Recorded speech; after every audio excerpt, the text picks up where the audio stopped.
తోడేలు ఒంటె. అనగనగా ఒక అడవి ఉంది. ఆ అడవి పక్కన ఒక పల్లె ఉంది. ఆ అడవిలో ఒక తోడేలు ఉంది. అది బాగా జిత్తుల మారిది. అది ఎప్పుడూ ఎదుటి జంతువులని మోసం చేస్తూ ఉండేది. పెద్ద జంతువులు కూడా దాని వలన మోసగింపబడేవి. అది జిత్తుల మారిది అని అన్నింటికీ తెలుసు. తోడేలుతో అందుకనే జంతువులన్నీ కూడా జాగ్రత్తగా ఉండేవి. ఆ పల్లెలో ఒక ఒంటె ఉండేది. తోడేలు ఒంటెను ఒకసారి చూసింది. ఒంటెను ఎలాగైనా మోసం చేయాలనుకుంది. ఒకరోజు తోడేలు ఒంటె దగ్గరికి చేరింది. ఒంటెతో ఇలా అంది, మామ, నన్ను ఎవరు నమ్మటం లేదు. నన్ను దగ్గరకు రానియ్యటం లేదు. నేను ఒంటరిదానను అయినాను. మనమిద్దరం కలిసి స్నేహంగా ఉందామా అని అంది. ఆ మాటలకు ఒంటె తనలో తాను ఇలా అనుకుంది, ఈ తోడేలు చాలా జిత్తుల మారిది. ఇది ఎన్నో జంతువులను మోసం చేసింది. దీని మాటలు అస్సలు నమ్మకూడదు. ఇది నన్ను కూడా మోసం చేస్తుంది. అందుకని దీని వలలో పడకూడదు. కానీ పైకి ఇలా అంది, నేను నమ్మను. నీది బాగా చెడు బుద్ధి. చాలా జంతువులను మోసం చేశావు. అదీ కాక నీవు మాంసాహారివి, నేను శాకాహారిని. నీతో నాకు స్నేహం వద్దు అంది. అది విని తోడేలు ఒంటెను బ్రతిమిలాడి ఇలా అంది, మామ, నేను ఇప్పుడు చాలా మారాను. అసలు మాంసాహారము ముట్టడం లేదు. నేను శాకాహారమునే తీసుకుంటున్నాను. నేను నీలాంటి పెద్దవాళ్లతో స్నేహం చేయాలనుకుంటున్నాను. నా భార్యా పిల్లలకి అడవిలో సరైన ఇల్లు వాకిలి లేదు. నా భార్యా పిల్లలు కూడా శాకాహారులుగా మారారు. నన్ను నమ్ము. నువ్వు ఎలా చెబితే అలా ఉంటాను. అదీ కాక ఈ పల్లెలో నీకు మంచి ఆహారము దొరకడం లేదు. మంచి ఆహారము దొరికే చోటు నేను నీకు చూపిస్తాను. అచ్చట నీకు కావలసిన ఆహారము ఎంతైనా తినవచ్చును. ఆహారము దొరికే చోట్లు అన్నీ నీకు చూపిస్తాను అని బాగా నమ్మకంగా చెప్పింది. ఈ మాటలు ఒంటె బాగా నమ్మింది. తోడేలుతో ఇలా అంది, నీవు నన్ను మోసం చేయవు కదా. ఏదైనా ప్రమాదం జరిగితే నీలాగా పరుగులు తీయలేను. అందుకే తోడేలు, నిన్ను వదిలి నేను ఎక్కడికి వెళ్ళను. మనము కలిసి తిరుగుదాం, కలిసి ఆహారం తీసుకుందాం, కలిసి ఆడుకుందాం. నన్ను నమ్ము అంది.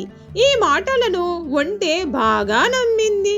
ఆ రోజు నుంచి ఒంటె తోడేలు కలిసి తిరిగేవి, కలిసి ఆహారము దొరికే చోటుకి వెళ్ళేవి. ఇలా కొన్ని రోజులు గడిచినాయి. ఒంటె తోడేలును బాగా నమ్మింది. తోడేలు ఏమి చెబితే ఒంటె ఆ పని చేయసాగింది. ఒంటె ఉన్న పల్లె దగ్గరలో చిన్న నది ఉంది. ఆ నదిలో నీరు ఎప్పుడూ నిండుగా ఉంటుంది. ఆ నది అవతలి ఒడ్డున చెరుకు తోటలు ఉన్నాయి. ఒక రోజున అవి తోడేలు చూసింది. వెంటనే తోడేలుకు ఒక చెడు ఆలోచన వచ్చింది. ఒంటెను ఏడిపించాలంటే ఇదే సమయం అనుకుంది. దానికి ఒక పథకం ఆలోచించింది. ఒకరోజు తోడేలు ఒంటెతో, మామ, మనము చాలా రోజుల నుంచి ఒకే ఆహారము తింటున్నాము. చెరుకు గడలను తినాలని ఉంది. నదికి అవతల మంచి చెరుకు తోటలు ఉన్నాయి. రేపు అవతలకు వెళ్ళి చెరుకు గడలు తిని వద్దాం. అవి నీకు కూడా ఇష్టమే కదా అని అంది. ఒంటె ఒప్పుకుంది. తోడేలు దానిని నది ఒడ్డుకు తీసుకువెళ్ళింది. ఒంటె కూడా నది యువతల నుంచి ఆ చెరుకు చేనును చూసింది. ఒంటెకు నోరూరింది. చెరుకు గడలు ఎలాగైనా తినాలనుకుంది. ఒంటె తోడేలు కలిసి నది దాటడానికి పథకం వేశాయి. మరునాడు ఒంటె తోడేలు నది ఒడ్డుకు చేరినాయి. తోడేలు నదిని చూసి భయపడింది. దానికి ఈత రాదు. ఆ మాటే ఒంటెతో అంది. ఒంటెకు ఉత్సాహంగా ఉంది. దానికి చెరుకు గడలే కంటికి కనబడుతున్నాయి. అది తోడేలు వైపు తిరిగి, నీవు నా వీపు మీద కూర్చో అంది. తోడేలు వెంటనే ఒంటె వీపు మీద కూర్చుంది. రెండూ కలిసి నదిని దాటి అవతల వైపు చేరినాయి. చెరుకు తోటలోకి నడిచినాయి. ఒంటె తోడేలు చెరుకు గడలను తింటున్నాయి. తోడేలు దాని పథకం అమలు చేయాలనుకుంది. అది గబగబా చెరుకు గడలను తింది. దాని కడుపు నింపుకుంది. ఒంటె చెరుకు గడలను తుంచి నెమ్మదిగా తినసాగింది. ఇదే సమయమని తోడేలు ఆలోచించింది. తోడేలు ఒంటె దగ్గరికి వెళ్ళి, మామ, నా కడుపు నిండినది. నాకు ఆహారం తీసుకోగానే నిద్రపోయే అలవాటుంది. నేను మంచి చోటు చూసుకొని నిద్రపోతాను. ఆహారము కడుపు నిండా తిన్నాక నన్ను నిద్రలేపు అంది. ఇంకా విషయము, నేను ఆహారము తీసుకున్నాక పెద్దగా అరవాలి. అలా అరిస్తే కానీ నాకు తిన్న ఆహారము అరిగి నిద్ర పట్టదు. నీవు నెమ్మదిగా తిని కడుపు నింపుకో అంది. తోడేలు అన్న మాటలు ఒంటెకు వినపడలేదు. ఒంటె ఒళ్ళు మరచి చెరుకు గడలు తినసాగింది. తోడేలు విషయం మరచిపోయింది. తోడేలు వెంటనే పెద్దగా అరవటం మొదలుపెట్టింది. తోట యజమానికి వినపడేలా అరిచింది. ఆ అరుపులు తోట యజమాని విన్నాడు. తోడేలు తోటను పాడు చేస్తున్నాయని అనుకున్నాడు.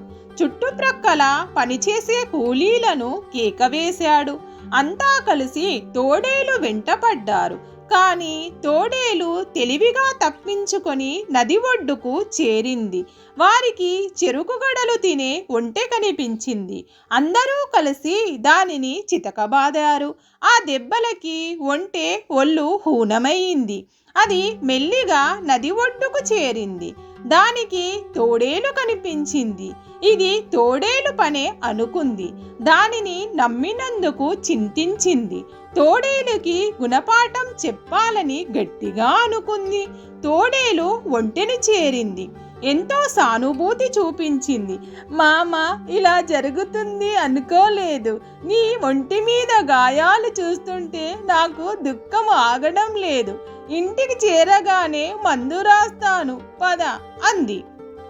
ఒంటె దానివి మోసపు మాటలుగా తెలుసుకుంది.